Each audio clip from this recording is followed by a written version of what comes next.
Okay, guys, so now you have a structure diagram.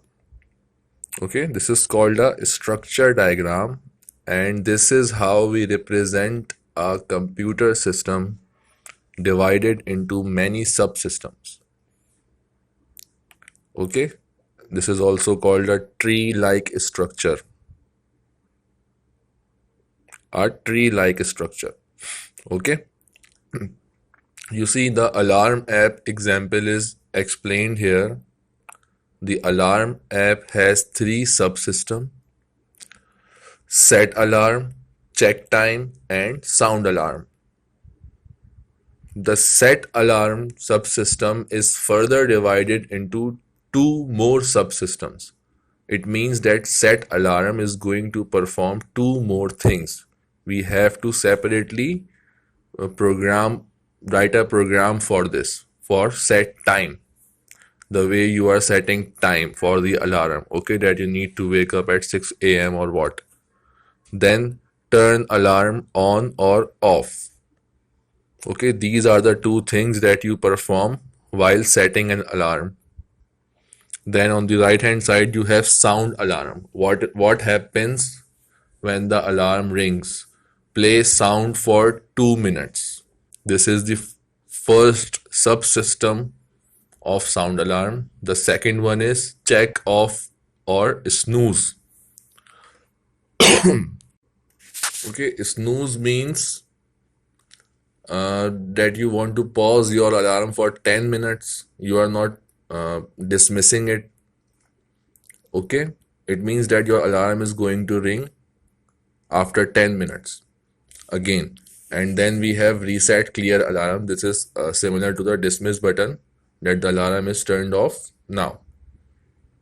Okay, so alarm app is the main system. It is further divided into three subsystems, and these three subsystems are further divided into more subsystems. So when we are going to make a program for these subsystems, when some software developer is going to write a program for an alarm app, it is he or she is going to write separate programs for these subsystems and then join them together, combine them together, so an alarm app can be formed. Okay, here you can see they have left the check time subsystem for us. They have not divided it into more subsystems. Okay, so let's think for a second. What operations are performed by the check time subsystem? So what this subsystem is going to do the whole time? Okay, you set an alarm at 9 p.m. and you want to wake for 6 a.m. in the morning. Okay, so what is going to happen till then? For every minute, your alarm app is going to take the time from your mobile phone. Okay, take the time from your mobile phone and compare it with the alarm time you have set. So if it's 10 p.m., it will be compared with the 6 p.m. 6 a.m. Okay, both values does not match, so alarm does not rings. It goes to 10:01, means 10. The 10:01 is now compared with the 6 a.m. again. Both the answers are not matched.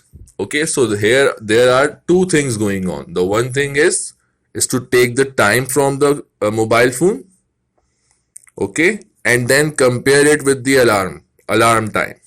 So check time is further divided into two more subsystems.